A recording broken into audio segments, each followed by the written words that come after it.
भगवान श्री राम पुरुषों में सबसे उत्तम थे, इसलिए उनको मर्यादा पुरुषोत्तम कहा जाता है।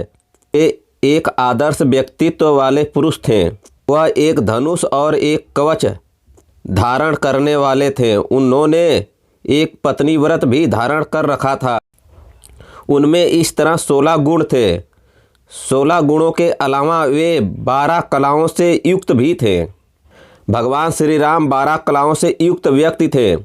12 कलाओं से युक्त व्यक्ति स्वयं ईश्वर ही होता है। पत्थर और पेड़ में 1 से 2 कलाएं होती हैं। पशु पक्षियों में 2 से 4 कलाएं होती हैं। साधारण मानव में 5 कलाएं, संस्कृति युक्त समाज वाले मानव में 6 कलाएं होती हैं। इसी प्रकार वशिष्ठ पुरुष में 7 और ऋषियों या महापुरुषों में 8 कलाएं होती हैं। सप्त ऋषिगण, मनु, देवता, प्रजापति, लोकपाल आदि में 9 कलाएं होती हैं। इसके बाद 10 और 10 से अधिक कलाओं से युक्त केवल भगवान के अवतारों में होती है, जैसे वराह अवतार, नरसिंह अवतार, कूर्म अवतार, मत्स्य अवतार, वामन अवतार, परशुराम अवतार।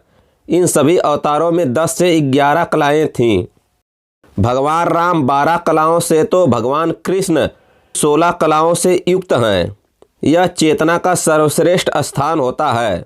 इसलिए प्रभु श्री राम को पुरुषों में उत्तम और भगवान श्री कृष्ण को जग के नाथ यानी जगन्नाथ और जग के गुरु यानी जगत गुरु कहते हैं। इसलिए कहते हैं जग में सुंदर है 2 नाम, चाहे कृष्ण कहो या राम।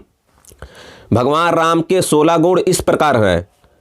पहला गुणवान, दूसरा अच्छे विचार वाला, किसी की निंदा न करने वाला, तीसरा धर्म यज्ञ, चौथा कृतज्ञ, 5वां सत्य, 6ठा दृढ़ प्रतिज्ञ, 7वां सदाचारी, 8वां सभी प्राणियों का रक्षक, 9वां विद्वान, 10वां सामर्थ्यशाली, 11वां प्रिय दर्शन, 12वां जितेंद्री, 13वां क्रोध जीतने वाला, 14वां कांतिमान, 15वां वीरवान, 16वां युद्ध में जिसके क्रोध होने पर देवता भी डरे, वीर साहसी धनुधर, असत्य का विरोधी।